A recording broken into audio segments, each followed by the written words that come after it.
Study 21 है। कैसे हैं आप सब? आई होप आप सब अच्छे होंगे। हम लेकर आए यहाँ पर क्लास 10th की मैथ बेसिक का प्रीवियस ईयर पेपर या सैम्पल पेपर। ठीक है, तो इसमें हम क्वेश्चन कर रहे थे जिसमें 1 to 7 हम क्वेश्चन कर चुके हैं। तो आज जो हम क्वेश्चन लेकर आए हैं वो है क्वेश्चन नंबर 7।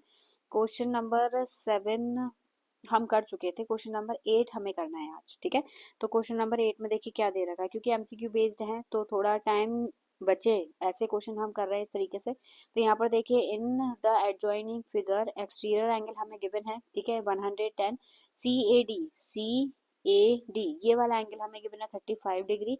ए बी 5 सेंटीमीटर गिवन है हमें, ये वाली length A B 5 centimetre given है। ए सी ये पूरी लेंथ हमें 7 सेंटीमीटर और ये वाली लेंथ गिवन है 3 centimetre B C. Then C D is equal to, C D की लेंथ आपको फाइंड करनी है। तो सी डी की लेंथ कैसे फाइंड करेंगे, ये वाली लेंथ आपको फाइंड करनी है। ठीक है, कैसे फाइंड करेंगे, देखिए ये वाली लेंथ जो हमें दे रखी है ए बी ये 5 सेंटीमीटर दे रखी है, फिर ए सी हमें दे रखा है 7 सेंटीमीटर और बी सी जो है वो 3 सेंटीमीटर दे रखा है। ठीक है, तो पहले तो हमें एंगल फाइंड करना पड़ेगा इसका। देखिए सबसे पहले हम फाइंड करेंगे ये वाला एंगल। ठीक है, कैसे फाइंड करेंगे, ये स्ट्रेट लाइन है, इन तीनों दोनों को प्लस करके 180 में से माइनस कर दीजिए, क्योंकि हम शॉर्ट में कर रहे हैं। तो यहाँ पे लिखेंगे angle B A D is equal to 180 minus इन दोनों का सम कितना होगा, माइनस 145। ठीक है, तो 145 माइनस करेंगे कितना आएगा, 35 डिग्री। मतलब ये वाला एंगल भी कितना है, 35 डिग्री है। मीन्स इसके सामने जो एंगल आ रहे हैं वो बिल्कुल सेम होंगे। तो यहाँ पर तो क्या होगा, देखिए यहाँ पे सबसे पहले क्योंकि ये बाइसेक्ट कर रहा है इसे, ठीक है, तो हम लिख सकते हैं A B upon A C is equal to B D upon C D. ठीक है, तो ए बी की लेंथ हमें कितनी गिवन है, 5 अपॉन 7 और यहाँ पर बी डी कैसे फाइंड करेंगे हम, सी डी माइनस वो B C minus C D. ठीक है, तो बी सी कितना है 3 minus C D upon C D. Cross multiply करके इसे कैलकुलेट कर लीजिए, तो ये हो जाएगा 5 सी डी।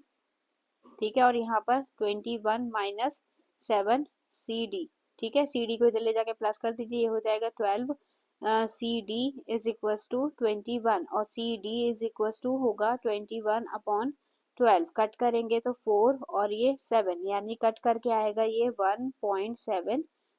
तो कौन सी वैल्यू होगी इसमें, ऑप्शन बी जो है वो करेक्ट हो जाएगा। ठीक है, फिर इसके बाद देखिएगा next question, question number 9। Question number 9 हमें दे रखा है, in the given figure O is the centre of the circle, AB is the tangent to the circle at the point P. If angle PAO ये वाला angle हमें 30 degree दे रखा है, then find angle CPOB ये वाला CPB plus angle ACP। ठीक है, ये दोनों एंगल हमें फाइंड करने हैं। तो कैसे फाइंड करेंगे, सबसे पहले तो हम क्योंकि देखिए यहाँ पे जो एंगल हमारा CPD है, CPD ये कितना होगा, 90 होगा। ठीक है, क्योंकि सेमी सर्किल पे एंगल बन रहा है। अब जब ये एंगल बन रहा है तो इसके अलावा जो बचा वो भी 180 होगा, क्योंकि स्ट्रेट लाइन को कंप्लीट कर रहा है। तो यहाँ पर लिखेंगे angle APD is equal to angle CPB। ठीक है, इज इक्वल टू 90 डिग्री, इन दोनों का सम इक्वल होगा। ठीक है, अब यहाँ पर जो है एंगल DPA इक्वल होगा एंगल ACP के। ठीक है, क्योंकि एंगल सेम, अल्टरनेट सेगमेंट में ये एंगल बन रहे हैं तो इक्वल होंगे। तो उस कंडीशन पे angle CPB plus angle ACP क्या इक्वल हो जाएगा, ये 90 के। तो हमारा जो आंसर है वो क्या हो जाएगा, इसमें 90 हो जाएगा। ठीक है, फिर इसके बाद देखिएगा next question, question number 10। Question number 10 में हमें बोल रखा है cos 30। इसमें तो आपको वैल्यू पुट करनी होगी। cos 30 की वैल्यू क्या होती है, √3/2, क्योंकि स्क्वायर हो रहा है। तो यहाँ पर देखिए रूट मैं वैल्यू पुट कर रही हूँ डायरेक्ट, √3/2 का स्क्वायर मल्टीप्लाई 1/√2 का स्क्वायर प्लस 4 मल्टीप्लाई cos 60 की वैल्यू 2, ये होगा 2 का स्क्वायर प्लस 1/2 cos 60 की वैल्यू ये होगी 1/2 का स्क्वायर। ठीक है, और cos 90 की वैल्यू है, तो cos 90 की वैल्यू 0 होती है, तो यहाँ पर ये 0 होगा। ठीक है, और -2 मल्टीप्लाई √3 का स्क्वायर। ठीक है, अब यहाँ पर आप इसका स्क्वायर कर रहे हैं तो स्क्वायर कर दीजिए सबका, ये होगा 3/4 मल्टीप्लाई 1/2, फिर प्लस ये होगा 2 2 4 4 और प्लस 0 हो गया वो तो हट जाएगा, और 2 × 3 यहाँ पर 3/8 प्लस 16 और प्लस 6, एलसीएम लेंगे तो पहले तो इन दोनों को प्लस ही कर दीजिए, 3 प्लस मल्टीप्लाई करें वो प्लस करेंगे 22/8 और मल्टीप्लाई 8, ठीक है। अब क्योंकि यहाँ पर देखिए सब में 8 आ रहा है तो ये यहाँ पर ये माइनस का है, ठीक है, तो यहाँ बचेगा हमारा 10 सिर्फ, ठीक है, ये 10 बच गया और मल्टीप्लाई करके कितना आ जाएगा 83/8, ठीक है। यहाँ माइनस साइन था जो हमने प्लस लगाया था तो ये माइनस साइन है, तो यहाँ पर देखिए कौन सा ऑप्शन करेक्ट होगा, 83/8, यानी ऑप्शन सी जो है वो करेक्ट हो जाएगा। फिर इसके बाद देखिएगा next question, question number 11, the angle of elevation of the sun से जो एलिवेशन एंगल बन रहा है of the shadow of pole h metre high than metre long, ठीक है।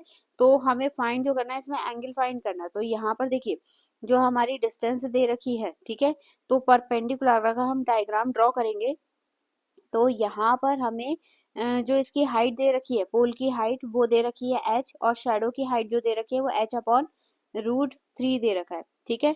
तो इसमें लगेगा क्योंकि बेस ऑफ परपेंडिकुलर गिवन है तो tan theta is equal to base upon perpendicular, perpendicular upon base, ठीक है।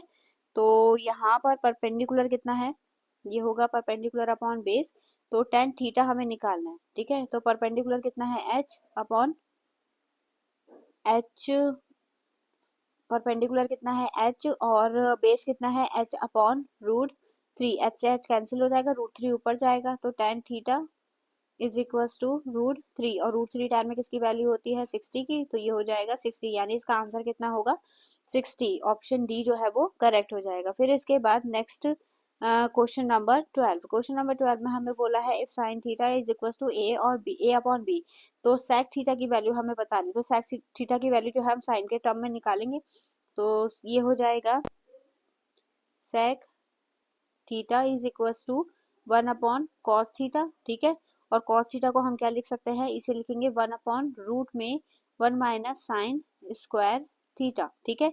वैल्यू पुट कर दीजिए तो 1/रूट में 1 माइनस a/b का स्क्वायर दोनों का, ठीक है, एलसीएम लेंगे तो b का स्क्वायर है वो ऊपर चला जाएगा तो ये हो जाएगा b/रूट में b² माइनस a², ठीक है, इस तरीके से। तो b/b² माइनस a², तो यहाँ पर देखते हैं ऑप्शन जो है हमारा डी करेक्ट हो जाएगा, ठीक है। फिर इसके बाद देखिएगा next question, question number 13, question number 13 हमें दे रखा है the area of a sector radius R के साथ मेकिंग x डिग्री एंगल बना रहा है, तो एरिया ऑफ अ सेक्टर क्या होगा जब हम लिखते हैं, क्योंकि थीटा की जगह पे x लेके चलना है तो x/360 मल्टीप्लाई πr², तो ये वाली वैल्यू हमें ढूंढनी है, तो πr² तो हमारा सही है, देखिए ऑप्शन सी हमारा मैच हो रहा है, ठीक है, तो ऑप्शन सी जो है वो इसमें क्या हो जाएगा करेक्ट हो जाएगा। तो आई होप आप लोगों को समझ में आया होगा।